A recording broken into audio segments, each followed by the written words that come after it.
Well, good morning to both of you, Victor and Christy. Brussels wants the CIA's help to track down the mastermind of an alleged plot to assassinate police in Belgium's streets. It's thought that they're linked to ISIS and even fought for the terror group in Syria.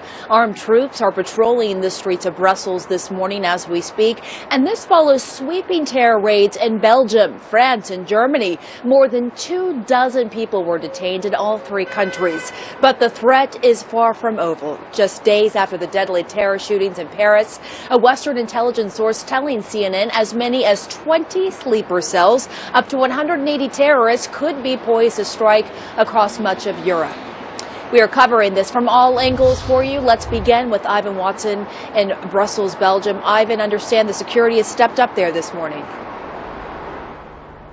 That's right, Pamela. Belgians woke up to a very unusual scene this morning. That was army trucks disgorging Belgian soldiers, troops onto the streets. We've seen them here in Brussels, basically posted outside Jewish buildings, outside a Jewish museum that was hit in a terrorist attack, a deadly terrorist attack last May that killed 4 people. Also outside the great synagogue of Europe here in Brussels, where Jewish services are continuing as usual. Now, this is coming some 48 hours after Belgian police carried out a raid in the eastern Belgian town of Verviers, and their suspects opened fire on the police. 2 of them were killed, a third arrested. Belgian authorities are not revealing their names 2 days later to, as they put it, protect the investigation. Take a listen to what the federal prosecutor had to say about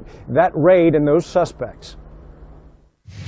We cannot say that any U.S. interests were involved or were targeted by this group. This group, for we know now, was especially targeting Belgian police and planned to kill Belgian policemen in the street or in buildings where Belgian police is housed. They especially were planning to assassinate policemen. I know that in the press there has been rumors of kidnapping people and beheading people, but we can, at this stage of the investigation, we cannot confirm that.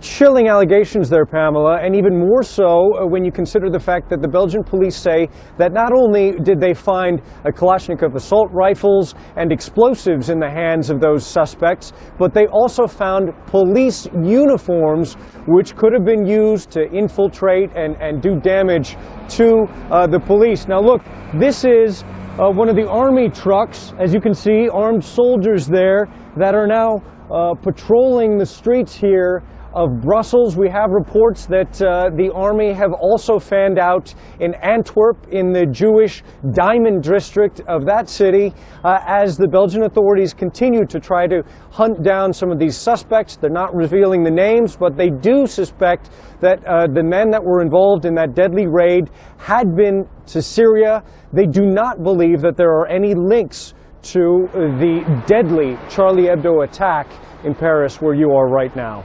Pamela. Ivan Watson, thank you for the latest there in Belgium.